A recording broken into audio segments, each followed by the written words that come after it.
Olá! Hoje a gente vai mergulhar de cabeça numa das frases mais densas, mais carregadas de teologia de todo o Antigo Testamento.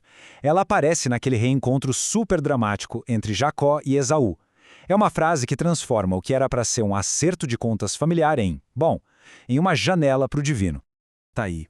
Essa é a frase que está no centro de tudo. Imagina a cena. Jacó, depois de anos fugindo, com medo, finalmente fica cara a cara com o irmão, Esaú, aquele que ele enganou. E aí ele solta essas palavras. É impressionante. Isso vai muito além de um simples alívio emocional. É algo bem mais profundo. Então, a grande pergunta que vai guiar a nossa análise é essa. O que Jacó quis dizer com isso? Como assim o rosto de um irmão que foi traído pode ser como o rosto de Deus? Vamos tentar desembrulhar essa declaração camada por camada. Ok, vamos começar pelo ponto principal. As palavras de Jacó não são só um exagero poético, sabe? Não é ele tentando bajular o irmão para se dar bem. Na verdade, o que a gente tem aqui é uma declaração teológica poderosíssima que nasce de uma experiência real que mudou tudo para ele. E aqui está a chave para entender tudo isso. Naquele momento exato da reconciliação, quando o perdão entra no lugar da vingança, o ser humano pode se tornar um reflexo, quase uma transparência do caráter de Deus. O Esaú, ao perdoar, reflete a graça divina na direção de Jacó. Agora, o que torna esse momento tão forte é a virada completa nas expectativas do Jacó. Ele se preparou para o pior cenário possível. Ele esperava fúria, julgamento, e o que ele encontrou foi exatamente o contrário. Olha só a mentalidade do Jacó. Na cultura da época e na experiência dele mesmo, que tinha acabado de lutar com um ser divino, existiam duas crenças que davam pavor. Ver a face de Deus significava morte. E encontrar alguém que você ofendeu, isso significava julgamento. Ele estava esperando uma dessas duas coisas, ou talvez as duas juntas. A reviravolta aqui é simplesmente brilhante. A expectativa de morte vira vida. A expectativa de julgamento vira acolhimento. A graça do Esaú vira de cabeça para baixo todo o paradigma de medo do Jacó. O encontro que, na teoria, deveria destruí-lo, na prática, é o que o salva. Essa experiência do Jacó é tão profunda, mas tão profunda, que dentro de uma leitura cristã da teologia, ela é vista como uma prévia, sabe? Um vislumbre de uma verdade que só seria revelada por completo muito tempo depois na pessoa de Cristo. Então, o ponto crucial é este. No rosto do irmão que o perdoa, Jacó teve uma pequena amostra, um vislumbre antecipado do rosto de Deus. Ele descobriu ali, na prática, que o rosto divino não é, em primeiro lugar, de destruição para quem errou, mas sim de graça para quem se aproxima com humildade. E esse vislumbre encontra sua expressão máxima lá no Novo Testamento. A teologia cristã vai dizer que Cristo é a imagem do Deus invisível. Nele, a humanidade não tem mais só um vislumbre, mas a revelação completa e perfeita do caráter de Deus. Aquilo que Jacó percebeu, num momento rápido e surpreendente, a ideia de que a face de Deus podia ser graça, se torna a mensagem central do cristianismo.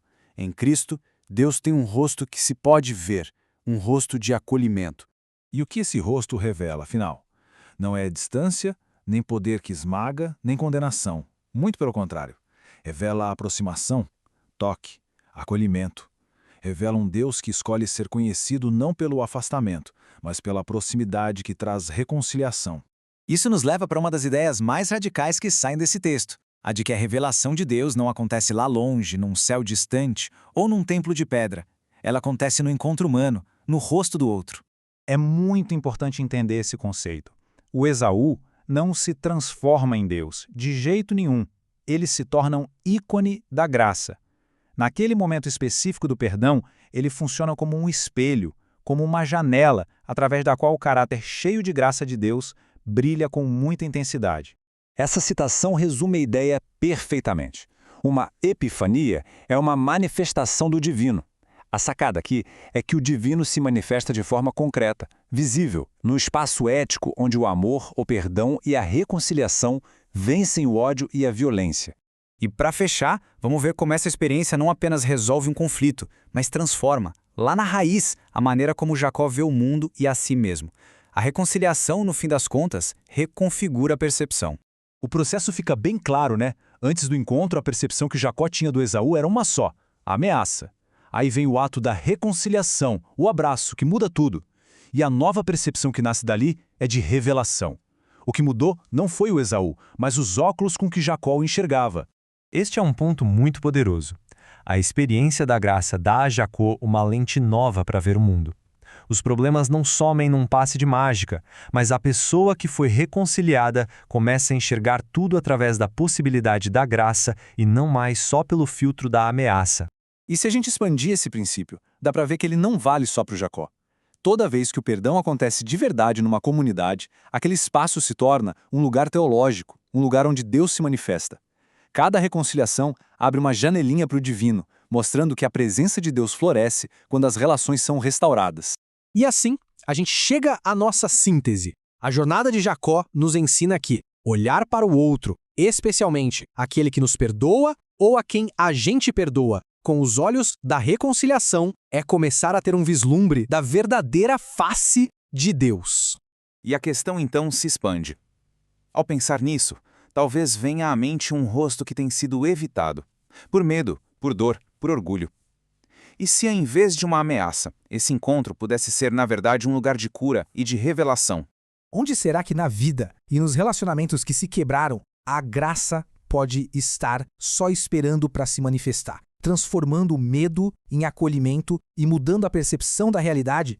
E talvez o desafio final seja este: não apenas buscar ver o rosto de Deus nos outros, mas pensar em como, através de nossos próprios atos de perdão e acolhimento, podemos refletir um vislumbre desse rosto de graça para alguém que precisa muito vê-lo.